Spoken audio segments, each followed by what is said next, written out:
So, when we left off last time, I was just about to start a relationship with a, setting my timer. There's a lot to get through here. Well, before going into that relationship, around that time, like I mentioned, conversations with God was a catalyst for me in terms of my spiritual awakening. I don't think everything in there is true, but I'd say a lot of it is really good. So, his first trilogy of books I'd recommend to anyone. And in my awakening, I remember having some mild hallucinations at night in my room. Some light, you know, could make sense in some ways, but at the time it didn't make sense in terms of light coming in through windows. Seeing a cross, also seeing 3 beams of light in different corners of my room, kind of reaching into one in a sleepy state. And that reminded me of the 3 beam me up things in Star Trek. There may be more than that. And there's also seeing this artificial tree in my living room, and once at night I saw a yin-yang symbol. As I was laying there, I looked up at it. And I also, during this time period, I saw a yin-yang. When I saw the moon, I was stoned at a concert and just felt like I was floating off the ground. This is with the new girlfriend, her friend, and a friend of mine. And that was really intense, to be around a lot of people and just feel like, whoa, too high, just slipping off the earth, and the moon looks like a yin-yang. It was not a man in the moon, it was yin-yang. I told my mom around this time, she was planning a visit, and she always talked about looking forward to coming to see you, looking forward to, and never mentioned my stepfather. And I thought, when she did finally mention him, that I didn't want him to come. I wanted to spend some one-on-one time with her. And it was a big disruption to the family, and they didn't like it, but she came out anyways. And we got along very well, did a little processing, but mostly just spent time hanging out and seeing sights. I took her to Sedona to show her where I first used acid, which was a big mistake that would come back, and they would get revenge for that later. And but left feeling on good terms. But she was suppressed, I think, about her concerns and what was going on for me. And my an awakening state can seem very manic, because it is. And but it's not like a illness. It's just all this suppressed energy coming open.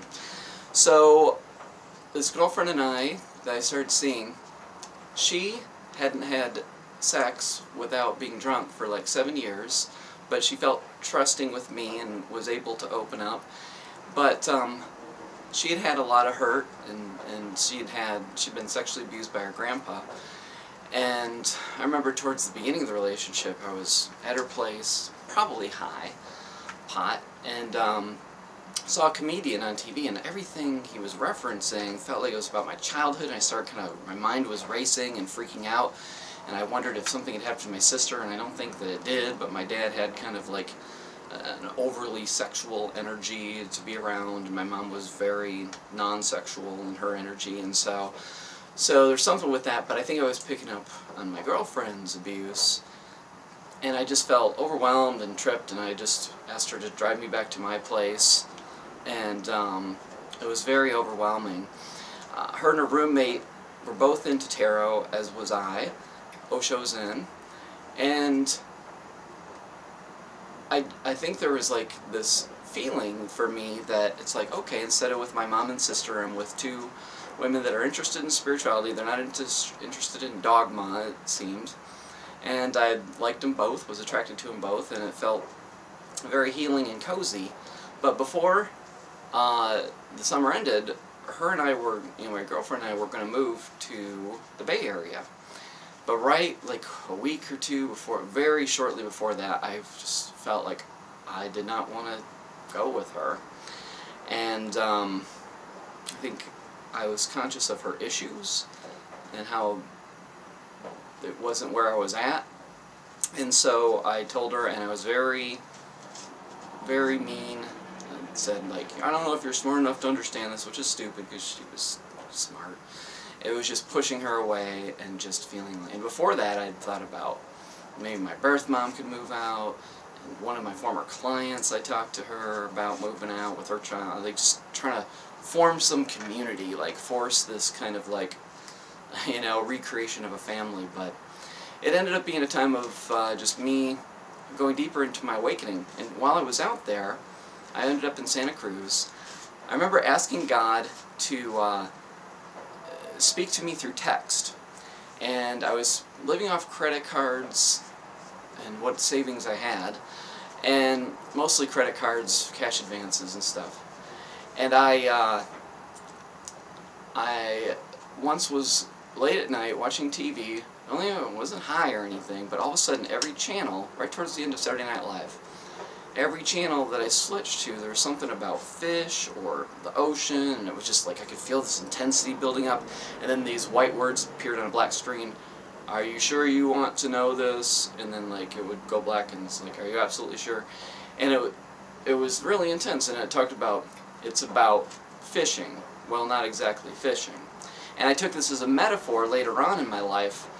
But I turned off the TV, I was freaking out, walking back and forth. I'm like, I'm not ready for text, I'm not ready for direct communication, because I felt this from God. It was a public access show, but the synchronicity of how everything blended together and was related to fish. Mr. Limpet, The Adventures of Mr. Limpet, which I totally relate to this film, with Don Knotts, who just goes into the sea because he's more of a fish and than a person. And anyways, like, it was really intense. Wasn't able to get a hold of people, except I got a hold of my first wife. She had been into tarot, spirituality, astrology, and things like that. And she was really grounding. She had had a lot of intense experiences herself, so she helped calm me down. But that was big, and I thought later, you know, this fishing metaphor was about not forcing things, not hunting for things in work and in relationships and in life, but letting things happen and keeping my line in the water and just seeing what bites, seeing what unfolds, seeing what happens. I ran out of money. My ex-girlfriend that I left, and I reconnected, she visited me once, and then she came out almost immediately. None of my other friends would, because I didn't get this $10,000 loan that I'd been counting on. And so she drove from Phoenix to Santa Cruz, and one night, next morning, I guess, we packed all of our stuff, because I was past my rent due, afraid of getting evicted, thought that it would happen immediately. I left a note on the wall saying that I'd been captured by aliens from Tralfamadore, which was from, I think, Kurt Vonnegut, Slaughterhouse 5 or something like that. I wanted them to think that I was crazy, so they'd be less likely to pursue me financially. And went back to Arizona, and then shortly, you know, a couple months later, her and I, we moved out back to the Bay Area. Lived in Point Richmond, and had a nice place there. And then two other friends came out, and there was a lot of chaos there. So her and I went back to our own place, and eventually moved back to Michigan. I had run out of money, she was working there, and then I had, after a short time, my intervention, where I found out that she had been talking to my parents about my laziness, and I was working 10 hours a day trying to figure out the internet, which now is making me very comfortable. But at the time, she was angry. She had seen her grandfather again and really distanced a lot.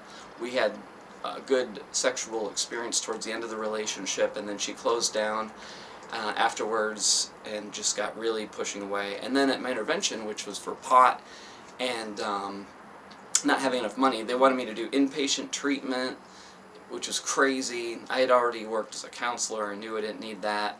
It was revenge. Revenge that I didn't want my stepdad to come out. Revenge that I didn't follow the family norms. And the fact that I didn't see pot as a horrible thing. I don't do it now, but at the time, it was part of my process. So during this whole intense period, it was the day after my girlfriend broke up with me that I was put in this intervention. It was supposedly a pizza get-together with my mom, stepdad, and a friend and his wife, who had also been a friend that I'd met in a poetry class.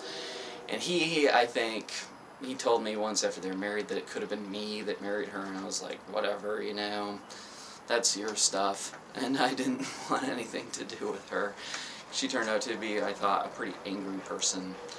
And, but I was staying with them, these supposed friends, and then my mom and stepdad came over, and it was just like really crazy. So I devised a way to play along and say, yes, I will shave my mustache and beard, and I will get a job at McDonald's and that kind of thing. But really, I just got a loan from a friend and figure out how to get a rental car, and drove 3 days across the country and stayed one night in a motel, once in a rest stop. The rest was driving. A lot of anger, a lot of betrayal feelings, feeling that, you know, finding that my girlfriend had talked about me behind my back was horrible. So there I was back in Arizona, and we'll pick up there next time.